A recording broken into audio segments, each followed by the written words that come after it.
बिस्मिल्लाहिर्रहमानिर्रहीम। अस्सलाम वालेकुम डियर स्टूडेंट। उम्मीद करती हूँ कि आप सब ठीक होंगे। जैसे कि आपको पता है कि हम लोग जो है वो आज चैप्टर नंबर 2 स्टार्ट करेंगे, जो कि बाइनरी नंबर सिस्टम के बारे में है। और बाइनरी नंबर सिस्टम एक ऐसी लैंग्वेज होती है जिसको कि हमारा कंप्यूटर जो है वो अंडरस्टैंड करता है। ठीक है, आज हम बाइनरी नंबर सिस्टम को डिटेल में यहाँ जो है ना वो डिस्कस करेंगे कि बाइनरी सिस्टम क्या है। सबसे पहली जो डेफिनेशन है जी वो क्या कहती है define number system. Number system क्या है? जब आप नंबर्स की बात करते हैं, जैसे हम ये देखते हैं कि एक वक्त में कितने लोग बैठ के टीवी देख रहे हैं। ठीक है, वो जितने लोग हैं वो सारे क्या हैं, वो नंबर हैं। ठीक है, और वो कोई ना कोई वर्क जो है वो परफॉर्म कर रहे हैं। The technique to represent and work with numbers is called number system. Decimal number system is the most common number system. Other popular number systems include binary number systems, octal number system, hexadecimal number system etcetera. हाँ जी, हमारे पास जो है वो number system की जो है तादाद टोटल जो अगर हम बात करें तो 4 टाइप्स के अंदर उसे डिवाइड किया गया है। जैसे डेसिमल नंबर सिस्टम है, बाइनरी नंबर सिस्टम है, ऑक्टल नंबर सिस्टम है और हेक्साडेसिमल नंबर सिस्टम। चलिए स्टूडेंट, हम डिस्कस करते हैं डेसिमल नंबर सिस्टम को। Decimal number system is a base 10 number system having 10 digits from 0 to 9. This means that any numerical quantity can be represented using these 10 digits. Decimal number system is also a positional value system. This means that the value of digits will depend on its position. हाँ जी, जब हम numbers की बात कर रहे हैं तो बहुत सारे लोग जो हैं, बल्कि सारे लोग जो हैं वो इस बात को जानते होंगे कि हमारे पास जो नंबर्स हैं वो होते हैं 0 to 9। हमारे पास कितने नंबर हैं? 0 to 9 जो हैं वो टोटल हमारे पास नंबर होते हैं। और हमने मिलियन ट्रिलियन जितने भी नंबर बनाने हैं हमने, वो 0 to 9 जो है उन्हीं के कम्बिनेशन से सारे नंबर जो है ना वो बनेंगे। ठीक है, और एक और चीज़ भी इम्पॉर्टेंट पॉइंट है कि नंबर जो हैं वो पॉजिटिव या नेगेटिव हो सकते हैं। ठीक है, अब हमने डेसिमल नंबर सिस्टम की बात की कि डेसिमल नंबर सिस्टम जो है उसकी बेस 10 होती है। ठीक है, लेकिन नंबर जो हैं उसमें 0 to 9 होते हैं। फिर ये बात समझ में आती है तो नंबर कैसे 10 हो गए जबकि नंबर तो 0 to 9 है? तो बेटा अगर हम जो है वो 9 के अंदर 0 को भी ऐड करेंगे तो टोटल नंबर जो है वो हमारे पास 10 हो जाएंगे। ठीक है, अब हम नेक्स्ट डिस्कस करते हैं व्हाट इज़ बाइनरी। बाइनरी जो है वो हम बात करते हैं 2 के साथ। ठीक है, बाइनरी जो है वो हम बात करते हैं जी, binary number system is a number system in which we represent the numbers by using only 2 symbols 0 और 1। ठीक है, बाइनरी में 0 होगा या 1 होगा। ठीक है, जिसे हम 0 कह सकते हैं कि ऑफ के लिए और 1 जो है वो ऑन के लिए। अब देखिए, बाइनरी में टोटल 2 नंबर होंगे। कौन कौन से हैं? 0 और 1। ठीक है, और इसकी बेस क्या होगी? इसकी बेस होगी 2। अब हम हेक्साडेसिमल की बात करते हैं। In hexadecimal number system we add 6 more digits to decimal number systems, which means hexadecimal number system is a number system in which we use 16 different values to represent the numbers, that is 0 to 9 and A to F. A, B, C, D, E, F represent 10, 11, 12, 13, 14, 15 respectively. अब देखिए hexadecimal के अंदर क्या है, इसकी base जो है वो 16 है। हेक्साडेसिमल की जो बेस है वो आपके पास है 16।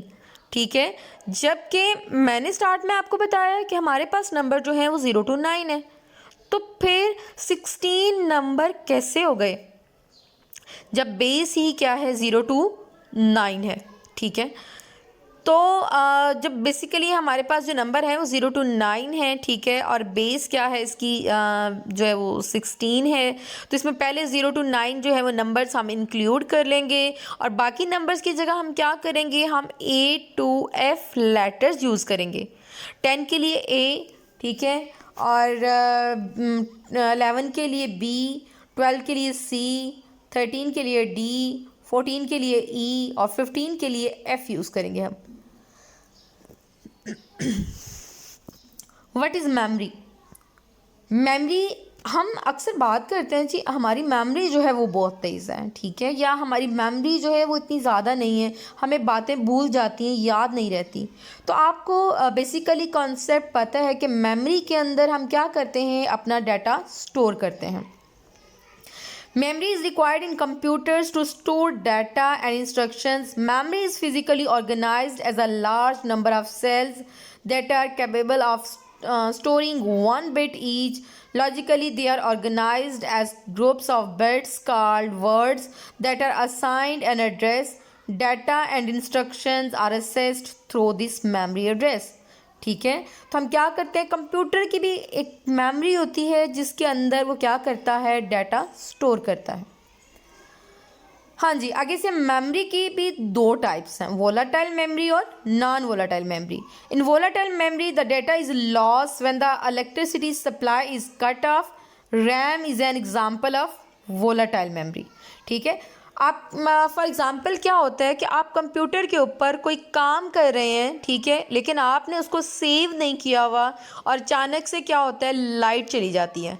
तो क्या होगा, जब लाइट जाएगी तो आपका जो डाटा है वो लॉस्ट हो जाएगा, ठीक है। जब लाइट दोबारा आएगी कंप्यूटर को आप ऑन करेंगे, क्योंकि आपने उसके अंदर कोई भी डाटा सेव नहीं किया हुआ, तो क्या होगा, आपका डाटा जो है वो क्या हो जाएगा, लॉस्ट हो जाएगा, ठीक है। और नॉन वोलेटाइल मेमोरी क्या है, in non volatile memory data is not lost when the electricity supply is cut of.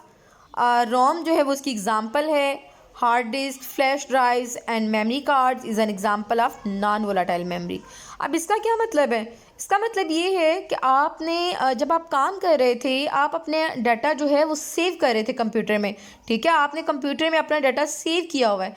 तो क्या होगा, जब लाइट जो है वो ऑफ हो गई तो आपका जो डाटा है उसको कोई फ़र्क नहीं पड़ेगा, क्योंकि वो ऑलरेडी आपके कंप्यूटर में सेव है, ठीक है। और उसकी एग्जांपल क्या है, ROM, hard drives, flash drives and memory cards. How data representation in computer memory? Digital computers store data in binary forms. Computer can store data in the form of 0 and 1. Computer जो है वो सारा data जो है वो 0 और 1 की form में सेव करेगा।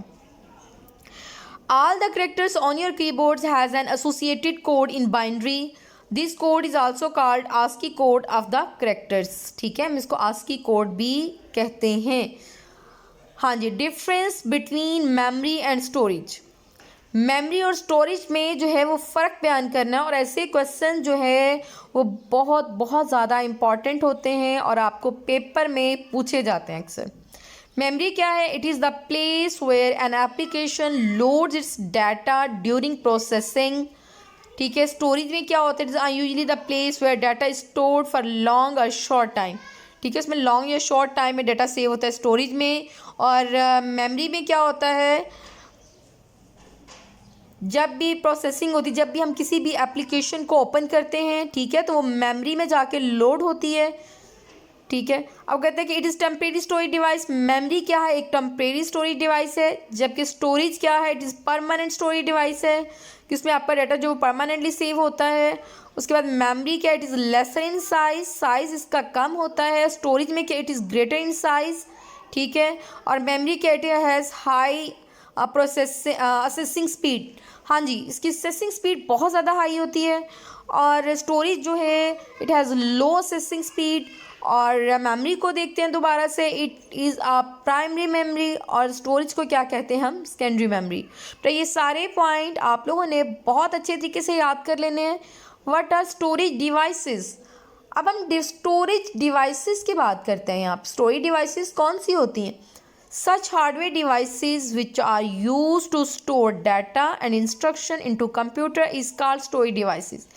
ऐसी devices जिनका काम है कंप्यूटर में डाटा को सेव करना, वो क्या कहलाएंगी? Storage devices कहलाएंगी।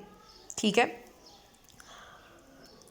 और इसमें आप परमानेंटली और टेम्परेरी दोनों तरीक़ों से डाटा जो है वो सेव कर सकते हैं। एग्जाम्पल क्या होगी इसकी? RAM, hard disk, CD, USB flash drive, etc। हाँ जी, what is ASCII? ASCII stands for American standard code for information interchange. ठीक है, it is a de facto standard for representation of data inside computer memory. Computer memory में जो data आपको नज़र आता है वो आस्की की फॉर्म में होता है। ठीक है, how measurement the size of computer memory? Computer memory का साइज हम कैसे मेजर कर सकते हैं?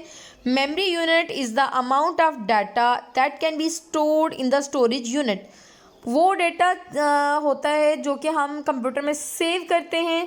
ठीक है, वो किसी जो है वो मेमोरी में जाके सेव होता है, और वो किस तरह से सेव होता है उसको हम देखते हैं। This storage capacity is expressed in terms of bytes. ठीक है, बिट क्या है हमारे पास? सबसे पहले बिट को हम डिस्कस कर लेते हैं। A binary digit is logical 0 and 1 representing a passive or an active state of a component in an electric circuit. ठीक है, ये क्या होगी आपके पास? बिट। बिट वो होती है जिसमें 0 और 1 जो है इस फॉर्म में आपको डाटा जो है वो शो करवाया जाता है। Nibble, a group of 8 bits is called nibble. जिसमें आपके पास 8 बिट्स होंगी उसको हम निबल बोलेंगे। बाइट, अब देखिए हमने बिट की बात की जिसमें 0 या 1 होंगे, 0 या 1 उसमें स्टोर हो सकता है। बाइट क्या? A group of 8 bits is called byte. ठीक है, जब आपके पास 8 बिट्स होंगी तो आपके पास क्या बनेगी? 1 बाइट बनेगी। इस ग्रुप उसके बाद क्या? A byte is the smallest unit which can represent a data item or characters. Word क्या है? A computer word like byte is a group fix number of bits processed as a unit. ठीक है, which varies from components computer to computer. हाँ जी, ये क्या? ये very कर सकता है एक कंप्यूटर से दूसरे कंप्यूटर में, but is fixed for each computer. लेकिन हर कंप्यूटर के लिए क्या होगा? फिक्स होगा। किलोबाइट क्या है जी? उसके बाद हमारे पास है किलोबाइट, मेगाबाइट, गीगाबाइट, ठीक है, टेराबाइट, उसके बाद है पीटाबाइट। अब किलोबाइट में क्या? 10, 24। अब देखिए अगर आप सीक्वेंस याद रखेंगे तो ये आपको कभी भी नहीं भूलेंगी। जैसे बिट है, बिट में 0 या 1 होगा, और बाइट की अगर मैं बात करूं तो 8 बिट्स मिलकर 1 बाइट बनाते हैं। उसके बाद अगर मैं किलोबाइट की बात करूं तो 10, 24 बाइट्स मिलके जो है वो 1 किलोबाइट बनाते हैं। नेक्स्ट पे 10, 24 अगर किलोबाइट्स मिलें तो 1 मेगाबाइट बनता है। नेक्स्ट देखें जी, 10, 24 अगर गीगाबाइट जो है वो गीगाबाइट 1 गीगाबाइट का बनेगा आपके पास। 10, 24 MB होंगे तो जो है ना आपके पास 1 गीगाबाइट बनेगा। टेराबाइट क्या होगा? टेराबाइट आपके पास होगा 10, 24 जो है वो गीगाबाइट्स होंगे तो 1 टेराबाइट बनेगा। ठीक है, पीटाबाइट क्या होगा? 10, 24 टेराबाइट्स होंगे तो 1 जो है वो पीटाबाइट बनेगा। ठीक है, आई होप सो आपको ये सारी चीज़ें जो है वो क्लियर हो गई होंगी।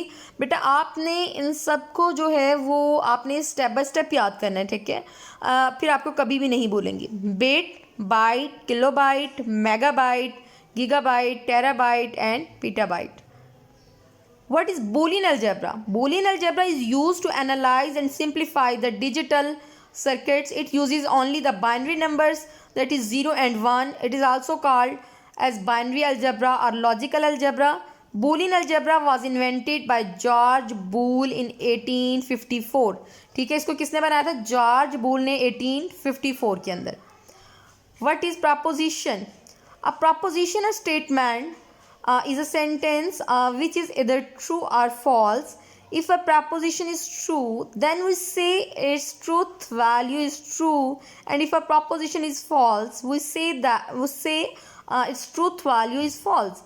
अब देखिए proposition हम किस चीज़ को कहते हैं? जो आपको true या false की सूरत में जो है वो आंसर देता है। ठीक है, अगर तो जो वैल्यू है वो ट्रू है तो हम कहते हैं जिसकी ट्रूथ वैल्यू जो है वो क्या है? ट्रू है। ठीक है, और अगर वो फॉल्स होगी तो हम क्या कहते हैं? प्रोपोजिशनल वैल्यू जो है वो फॉल्स है इसके। हम जो उसकी कुछ एग्जांपल्स देखते हैं। देखें, और एक और चीज़ भी जो है वो एक बहुत ही इम्पॉर्टेंट पॉइंट है कि आप इस बात को समझें कि प्रॉपोजिशन सिर्फ वही चीज़ हो सकती है जो कि हमें ट्रू और फॉल्स की तरह वैल्यू देती है। ठीक है, हम ये कहते हैं जी आज बारिश हो रही है। ठीक है, अगर हो रही है तो यस, अगर नहीं हो रही तो नो। ठीक है, लेकिन अगर मैं ये पूछूं व्हाट इज़ योर नेम, ठीक है, तो व्हाट इज़ योर नेम, आप अपना नेम बताएंगे, इसमें आप येस या नो की फॉर्म में आंसर नहीं देंगे। तो इसका मतलब है व्हाट इज़ योर नेम प्रॉपोजिशनल जो है ये प्रॉपोजिशन नहीं है, क्योंकि इसकी कोई प्रॉपोजिशनल वैल्यू नहीं होगी, बल्कि हमें इसकी डिस्क्रिप्शन देनी पड़ेगी, हमें इसमें इसका नेम बताना पड़ेगा। हाँ जी, the sun is shining, yes or no, ठीक है, प्रॉपोजिशनल है। The sum of two prime number is even, ठीक है, ये भी आप बता सकते हैं। ठीक है, it rained in Austin T X on October, ठीक है, ये भी आप बता सकते हैं। X plus Y greater than 10, ठीक है, is it raining, come to class, N is a prime number, the moon is made of green cheese, ठीक है, ये सारी चीज़ें जो आप बता सकते हैं, ये सारी क्या हैं आपके पास, प्रॉपोजिशनल वैल्यूज़, प्रॉपोजिशंस हैं आपके पास। ठीक है, what is truth values, every proposition takes one of two values, true or false, and these values are called truth values. Truth values are given on the basis of truthfulness of a proposition. हाँ जी, इसमें क्या होता है, one of two values आप लेते हैं, true और false, मतलब आपने कोई दो वैल्यू ली, वो एक ट्रू है या फॉल्स है, ठीक है, आप उसकी बेस पे जो है वो आप आंसर देते हैं कि वैल्यू ट्रू होगी या फॉल्स होगी। नेक्स्ट लेक्चर के अंदर हम इसको बहुत अच्छे तरीके से जो है वो हम इसको डिस्कस करेंगे इंशाल्लाह, और उसमें जो है हम ट्रूथ वैल्यूज़ के बारे में डिटेल में पढ़ेंगे कि ट्रूथ वैल्यूज़ होती क्या हैं और ट्रूथ वैल्यूज़ जो है हम फाइंड आउट कैसे कर सकते हैं। ठीक है, अगर इस लेक्चर के अंदर आपको कोई भी प्रॉब्लम हो, आपको लेक्चर समझ में ना आया हो, या कोई भी क्वेश्चन जो आप पूछना चाहते हो, तो आप कमेंट बॉक्स में जो है वो क्वेश्चन पूछ सकते हैं। अब तक के लिए इतना ही, थैंक यू, अल्लाह हाफिज़।